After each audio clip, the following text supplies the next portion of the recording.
Que la paix soit sur vous, les Gaulois et les Gauloises. Petite vidéo qui fait suite à la précédente, puisque entre-temps, on a communiqué un lien vers un article d'une musulmane qui tient un blog sur l'éducation à la maison, l'école à la maison, et qui explique et donne tous les détails sur la manière dont ce Rémi-là a cherché à la calomnier, la diffamer, l'a même accusée de plagiat sans aucune raison, et a publié sur des sites à lui, qui n'assument pas d'ailleurs comme ses propres sites, des faux témoignages pour la discréditer et la faire passer pour une sioniste, etc. Enfin, pour la discréditer aux yeux des musulmans.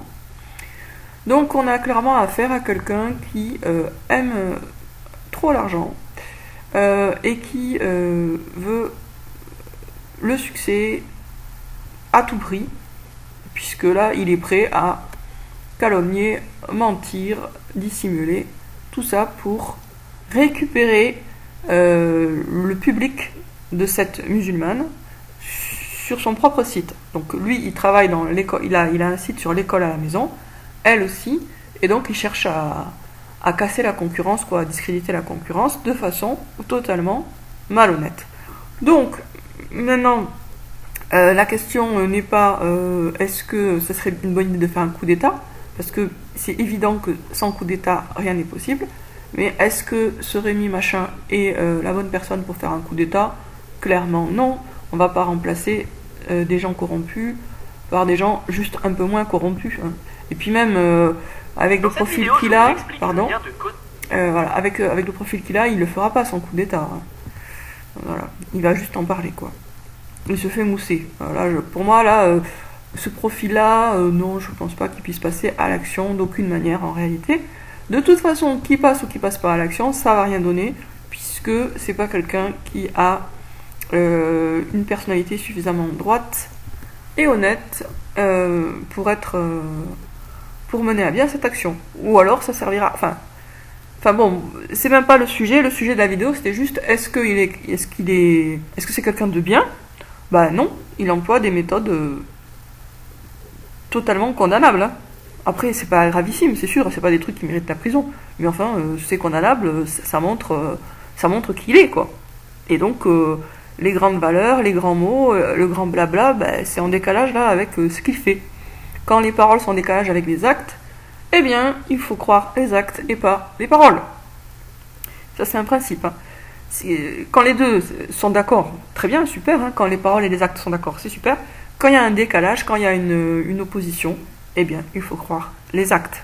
Voilà. Surtout les actes qu'on cache, puisque par définition, c'est évident, donc je ne vais même pas argumenter. Il faut donc se fier aux actes plus qu'aux paroles. Lui, il fait de belles déclarations, de sublimes déclarations, mais ses actes, c'est pas bien ce qu'il fait. Voilà, c'est pas bien. Donc, pour moi, fin du sauveur, entre guillemets, Rémi Bidule. Je n'y aurais cru que à peu près 15 secondes, mais bon, voilà, c'est toujours de l'expérience. Et puis, c'est bien de demander l'avis des gens, parce que c'est en demandant l'avis de mes amis Facebook que quelqu'un m'a gentiment partagé ce lien et donc m'a ouvert les yeux. Donc, quand vous posez des questions sur quelqu'un, demandez aussi l'avis des autres, parce qu'il peut y avoir des informations qui ressortent. Et à ce sujet, d'ailleurs, c'est pas une parenthèse, j'ouvre un sujet très important. C'est que nous sommes faibles quand nous sommes mal informés et nous devenons forts quand nous sommes bien informés. Les informations, c'est hyper important. C'est pour ça que les pays payent des services de renseignement. Et les satanistes veulent que nous, on ne voit rien, on ne comprenne rien pour pouvoir continuer à faire le mal tranquillement. C'est pour ça qu'ils nous conditionnent par des images telles que la justice les yeux bandés, ce qui est totalement absurde et incohérent. Pour que la justice rende justice, il faut bien sûr qu'elle voit clair, donc elle ne peut pas avoir les yeux bandés. Et pourtant, vous voyez, ça fait je sais pas combien de temps. Je sais pas si ça fait des siècles, ou un siècle, ou 2 siècles. Je pense que ça fait peut-être pas plus d'1 siècle, peut-être même moins, je sais pas. Enfin, il y a un moment où on a commencé à représenter la justice avec les yeux bandés, alors qu'avant elle avait ses 2 yeux ouverts. Hein. Et donc je pense que ça fait pas plus d'1 siècle, et peut-être même moins. Et ça, c'est de la propagande sataniste. Enfin, c'est de la programmation prévue par les satanistes pour nous, Pareil avec les 3 singes de la sagesse. Déjà, choisir des singes pour incarner la sagesse, c'est complètement incohérent et contradictoire. Le singe n'est pas un animal réputé pour sa sagesse. On aurait pris l'éléphant, par exemple. Déjà, ça passait un peu mieux. Et puis surtout, ces 3 singes, ils se bouchent. Ils veulent pas écouter, ils veulent pas entendre, ils veulent pas voir, ils veulent pas parler. Autrement dit, ils ne sont sages que comme les enfants sont sages quand les adultes disent d'un enfant « Oh, il est bien sage », genre il ne nous cause pas d'ennui. Et là, vous pouvez considérer que l'adulte, c'est les satanistes. Ce sont les satanistes qui nous veulent sages de cette manière-là, c'est-à-dire idiots. Idiots et mal informés. Parce qu'on s'informe avec quoi ? Avec les oreilles et avec les yeux. Et on communique l'information comment ? Avec la bouche, puis avec les mains, évidemment, quand on écrit aussi. Donc en fait, tout ça, tout ce qui cherche à inhiber chez nous, la bouche avec le bâillon, les yeux avec l'idée aussi de la pyramide avec un seul œil, c'est pas l'œil qui voit tout, cet œil, c'est un seul œil parce que ça nous programme pour qu'on ferme l'autre. En fait, c'est un programme d'aveuglement, comme le bandeau sur les yeux de la justice. C'est pareil, c'est pour nous programmer, nous, à ne pas voir ou à ne voir que partiellement la réalité. Donc, les satanistes, leur intérêt, c'est que nous, on ne voit rien, donc on ne comprenne rien, et qu'on n'entende rien de ce que eux, ils font. Et il faut comprendre que nous, notre intérêt, c'est de nous renseigner vraiment. Donc là, par exemple, sur ce type, on peut émotionnellement le trouver sympathique, et puis avoir envie, effectivement, de se lier le sauveur, parce que du coup, ça voudrait dire que la solution est proche. Sauf que, si c'est pas vrai, ça sera jamais qu'une illusion néfaste, et qui va nous créer des ennuis. Ou en tout cas, ne rien nous apporter de bon. Donc, il est bon d'ouvrir les yeux, et de ne pas balayer les choses sous le tapis en se disant oui mais bon ça n'a rien à voir ou c'est pas important. Si bien sûr c'est important. Si ce type est un escroc, ou en tout cas s'il est c'est pas un escroc au sens, enfin oui c'est un escroc au sens où il est malhonnête avec sa concurrence. Il cherche à salir gratuitement sa concurrence. Il cherche vraiment à détruire le travail que fait cette musulmane alors que elle a totalement le droit d'être là et que lui il n'a pas le droit de mentir contre elle. Donc il est malhonnête. Bon. Pourquoi ? Pour les raisons classiques pour lesquelles les gens sont malhonnêtes, pour l'argent. Voilà, il est malhonnête parce qu'il veut gagner plus d'argent. Voilà, ça y est, ça comme information, c'est suffisamment important pour qu'il soit totalement disqualifié en tant que sauveur de la France. Même s'il fait toutes les déclarations grandiloquentes du monde avec émotion et qu'on se sent ému par ses mots bien choisis. À partir du moment où il est malhonnête pour de l'argent, ben ça y est, le chapitre est clos. L'affaire est terminée. Mais pour arriver à se dire que c'est terminé, il faut avoir mis de côté toute considération émotionnelle et se dire je cherche la vérité, quelle qu'elle soit.